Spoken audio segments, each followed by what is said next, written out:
Comme en 98, victoire du Maroc face à l'Écosse en Coupe du Monde.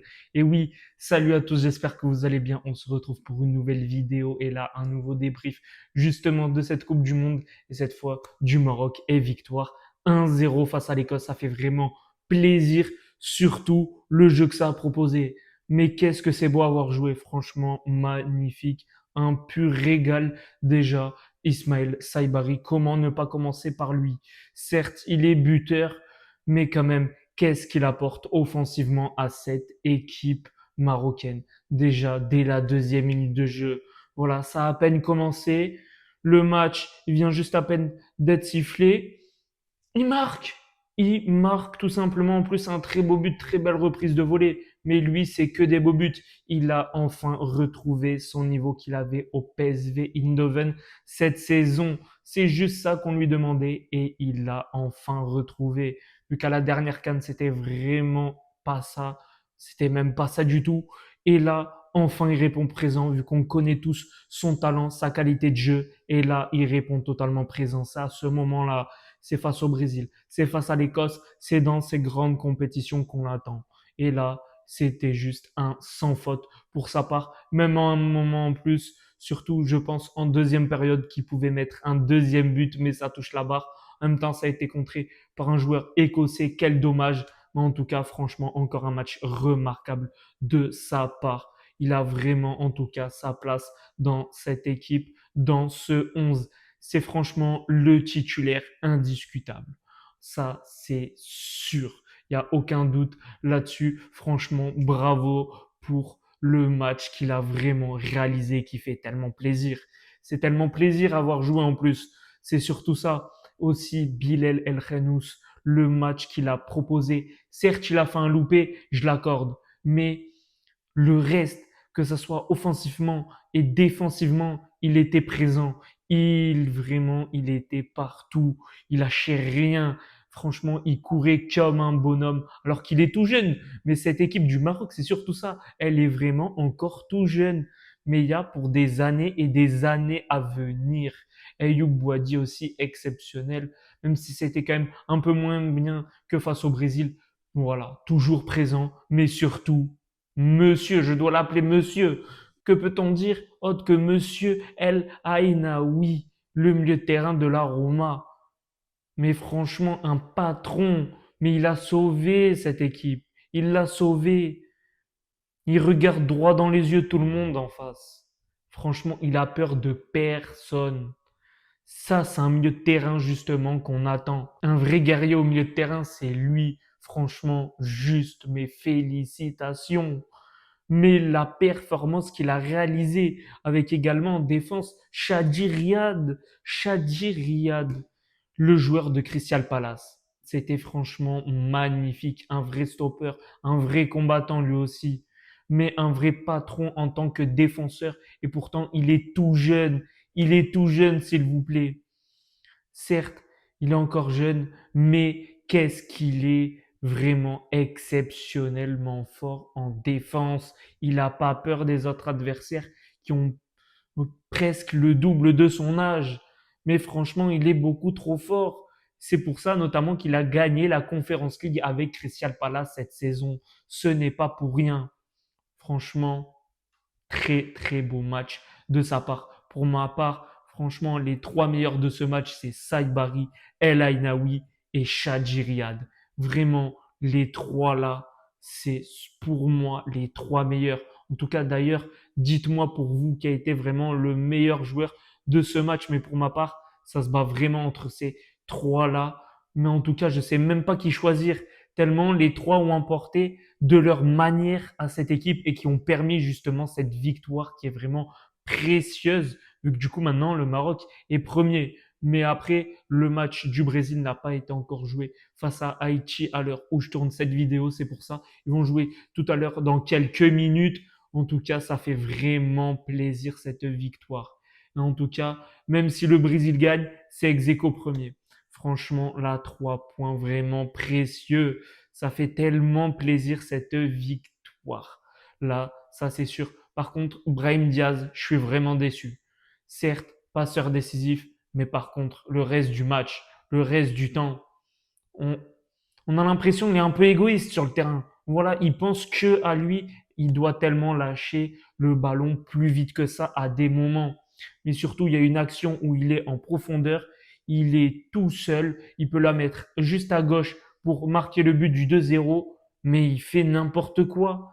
Il fait 40 touches de balle à chaque fois. Franchement, ça, c'est vraiment énervant. À un moment donné, on n'en pouvait plus de ces touches de balle. Il en fait 300.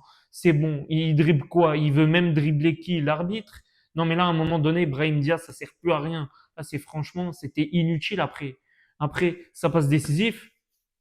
Je sais même pas à quoi il a servi durant ce match. Il était franchement un fantôme. Voilà, à part juste perdre des ballons, c'est tout ce qu'il a réussi à faire après. Donc franchement, c'était vraiment très inquiétant, Brahim Diaz. Surtout, on connaît comment il peut apporter à cette équipe. Mais là, c'est contre-productif. Franchement, il doit tellement mieux faire. Surtout un joueur qui joue au Real de Madrid, c'est pas il joue à l'autre bout du monde, au fin fond de l'Amérique, au fin fond de l'Asie, où tu veux. Non, il joue au Real de Madrid pourtant.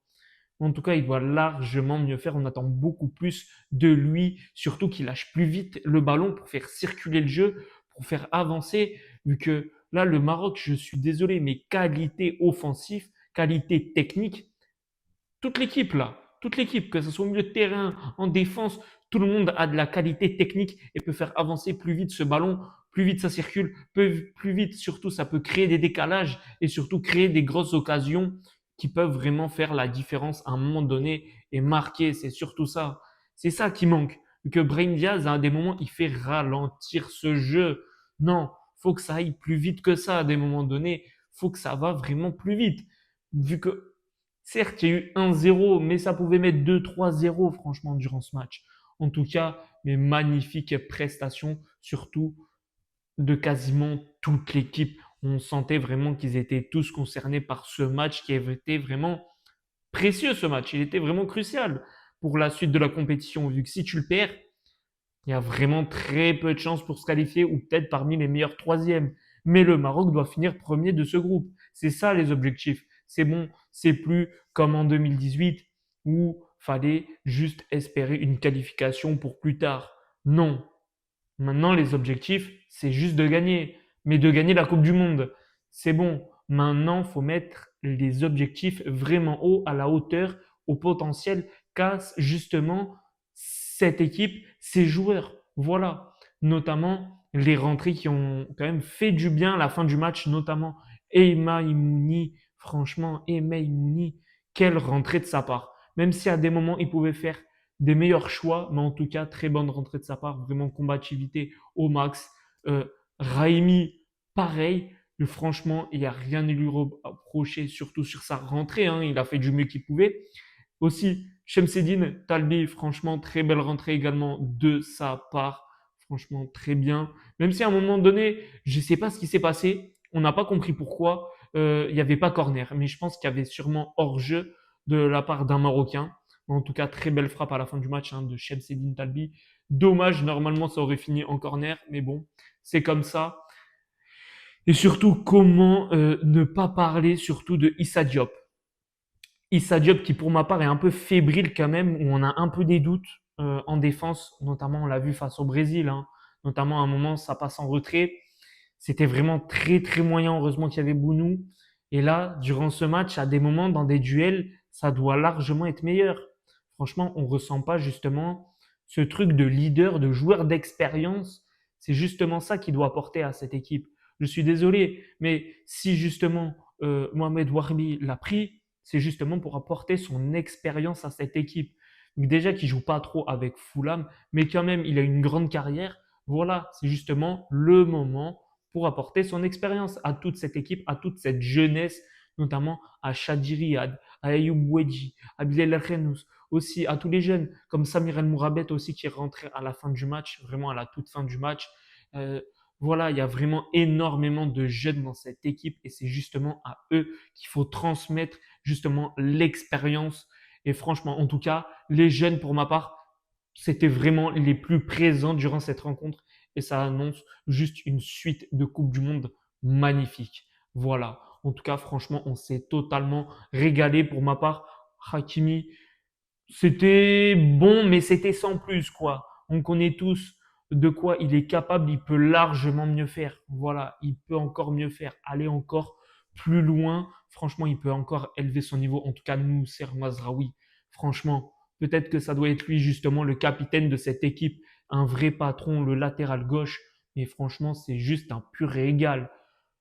Là, il n'y a rien à dire. Il fait que des prestations de fou avec l'équipe du Maroc. C'est à chaque fois une réussite face à n'importe quelle équipe. Une CAN, c'était pour ma part un des meilleurs avec El Ainaoui. Franchement, c'était vraiment les deux meilleurs. Et là, il répond encore présent en Coupe du Monde, que ce soit face au Brésil, face à l'Écosse, face à tout le monde. Et en tout cas, aussi, Azedine Oumari, bon, pour ma part, il doit encore mieux faire. Voilà. Bon, certes, il a fait quand même un bon match, hein, je vais pas le mentir, mais quand même, voilà. On sait sa qualité technique, il peut encore aller encore plus haut dans ses qualités techniques, encore mieux, franchement, apporter offensivement. En tout cas, il a quand même fait un assez bon match, hein.